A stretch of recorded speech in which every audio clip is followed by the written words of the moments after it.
آیا اخیراً احساس میکنید که برای بازگرداندن جوانی به چهره خود به چیزی نیاز دارید؟ آیا فکر میکنید که مقدار لیف در صورتتون میتونه چهره جوانتری به شما بده؟ اما هنوز برای انجام جراحی لیفت صورت با برش ها و بخیه ها و دوره نقاهت طولانی اون آماده نیستید؟ آیا بعضی از صبح‌ها به صورت خودتون در آینه نگاه می‌کنید؟ از انگشتان برای بالا نگه داشتن گونه‌ها، بالا بردن ابروها یا عقب کشیدن خط فک خود استفاده می‌کنید؟ اگه اینطوره پس حتما نخ لیفت به کارتون میاد. لیفت با نخ جدیدترین فناوری برای کمک به سفت کردن مجدد صورت و بازسازی کلاژن. این درمان با لیفت و فرمدهی طبیعی به پوست به ایجاد کانتور صورت کمک میکنه. این روش سرپاییه، در نواحی مختلف صورت قابل انجامه.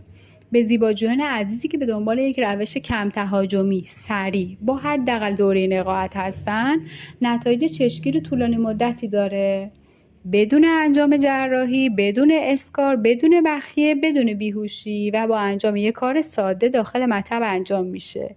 با این کار یک جوانسازی سریع و یک لیفتینگ عالی رو دارید.